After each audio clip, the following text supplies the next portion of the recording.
चौधरी साहब, एक सवाल आजकल बड़ा मुल्क भर में जो है वो जोर शोर से मतलब उठाया जा रहा है कि प्रधानमंत्री जो देश के नरेंद्र मोदी जी हैं, क्या वो संवैधानिक पद पर रहते हुए किसी भी धार्मिक स्थल का, जैसे कि सुनने में आ रहा 5 तारीख को वो राम जन्मभूमि की जो नींव है उसको रखने के लिए मुख्य अतिथि के तौर पर जा रहे हैं, तो क्या कोई प्रधानमंत्री या कोई भी व्यक्ति संवैधानिक पद पर रहते हुए इस तरीके से किसी धर्म विशेष के मंदिर निर्माण के लिए जा सकता है? देखिए, ये तो अगर हम इतिहास में जाएं तो पंडित नेहरू जी को भी एक ऐसा ही नौता जो प्रधानमंत्री देश के ऐसा मिला था, लेकिन उन्होंने यह कहकर कि ये धर्मनिरपेक्ष राष्ट्र है और मैं ऐसे किसी उद्घाटन में अगर हिस्सा लेता हूं तो उससे दूसरा अर्थ उसका निकलेगा, तो उन्होंने उसको निमंत्रण को अस्वीकार कर दिया था।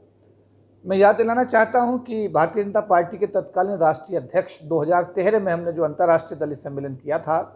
तालकटोरा स्टेडियम में, जो हमने सारे देश और दुनिया के लोग बुलाए थे, तो माननीय राजनाथ सिंह जो उस समय पार्टी के राष्ट्रीय अध्यक्ष हुआ करते थे, उन्होंने यह कहकर आने से इनकार कर दिया कि मैं जाति विशेष के कार्यक्रम में नहीं जा सकता, मैं पार्टी का राष्ट्रीय अध्यक्ष हूँ। तो देखिए, ये तो एक राजधर्म की बात हुई, न्याय धर्म की बात हुई, या आप ये नैतिक जिम्मेदारी की बात हुई,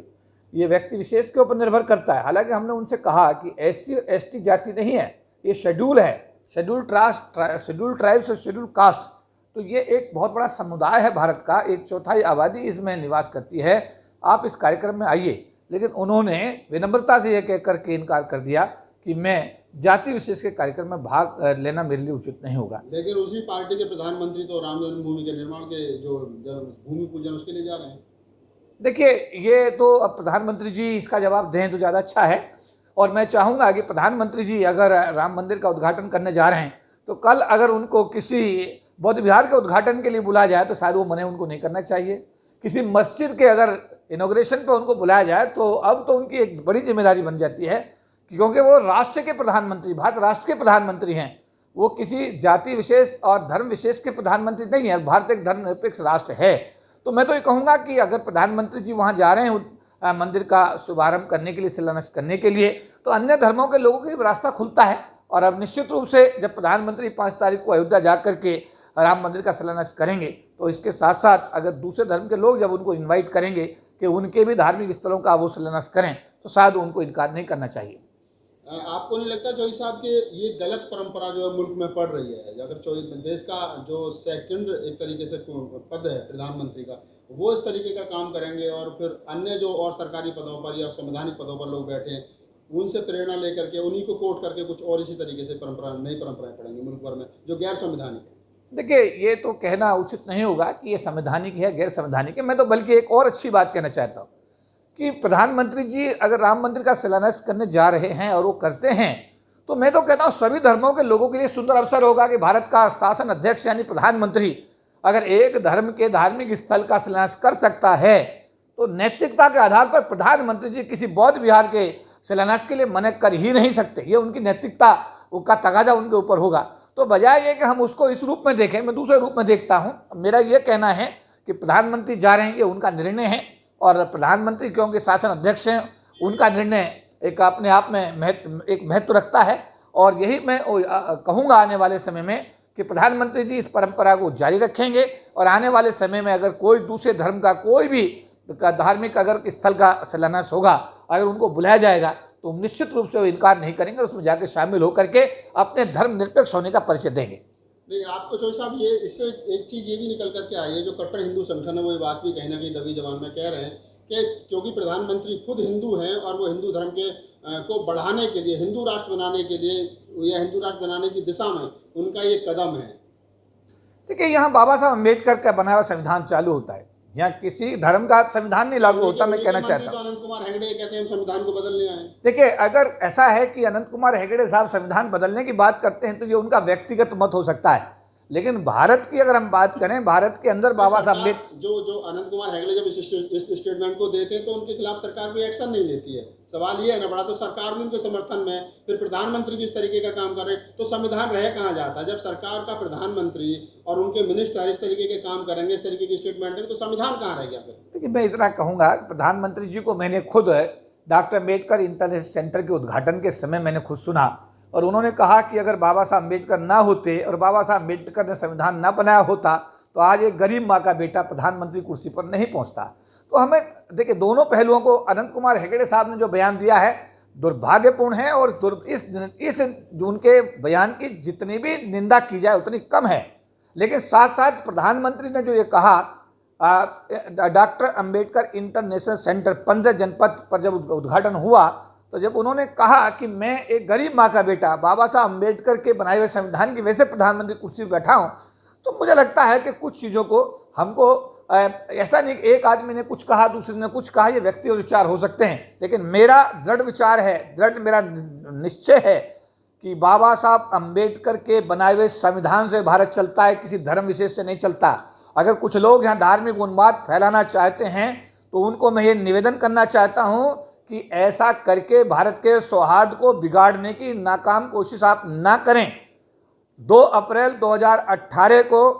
एक समाज के लोगों को सड़क पर आने के लिए मजबूर किया भारत के सुप्रीम कोर्ट ने, जब SC/ST एट्रोसिटी एक्ट को ख़त्म किया गया था सुप्रीम कोर्ट के एक जज के द्वारा। और जो नज़ारा भारत में देखने को मिला वो इस बात का प्रमाण है कि अगर ज़्यादा छेड़छाड़ होती है और अत्याचार चरम सीमा पर होता है, तो मैं यहाँ रूस की क्रांति का जिक्र करना चाहूँगा कि रूस की जब क्रांति हुई और रूस के गरीब भूखे नंगे लोग सड़कों पर आए, तो वहाँ जार व्यवस्था का अंत हुआ और मेरा ख्याल है वहाँ नई व्यवस्था, नई वहाँ पर राज व्यवस्था की वहाँ पर स्थापना हुई। नहीं चौधरी साहब, आपका सवाल आपने जो बताया बिल्कुल ठीक है, लेकिन ये बीजेपी के जो नेता हैं, एक नेता मैं आपके संज्ञान में और लाना चाहता हूँ, मधु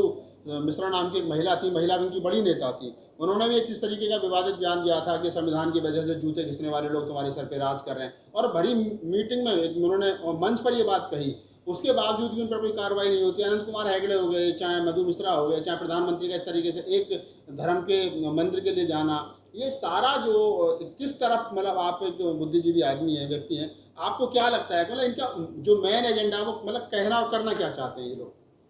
देखिए, इतना बड़ा राष्ट्र है,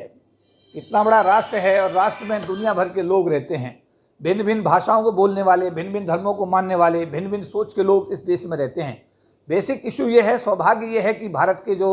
राष्ट्रीय अध्यक्ष हैं यानी कि राष्ट्रपति हैं इस समय हमारे खुद के अनुसूचित जाति समाज से हैं। और जब हम लोग 1997-98 में देश में आरक्षण विरोधी आंदोलन, आरक्षण विरोधी जो आदेश थे उनको वापस करने के लिए आंदोलन चला रहे थे, तो माननीय रामनाथ कोविंद जी उस आंदोलन का हिस्सा होते थे, डेलीगेशन का हिस्सा होते थे जब प्रधानमंत्री राष्ट्रपति से मुलाकात हुआ करती थी। ये एक सर्वविदित एक तथ्य है। और आज वो सौभाग्य से हमारे भारत के राष्ट्रपति हैं। और मैं ये कह सकता हूँ कि रामनाथ कोविंद जी, या मैं दूसरा कहूँगा जो शासन अध्यक्ष हमारे मोदी साहब, वो भी सौभाग्य से अदर बैकवर्ड क्लास या दूसरी पिछड़ी जाति से आते हैं। और यहाँ कुछ चीज़ों का जिक्र करना बहुत ज़रूरी है।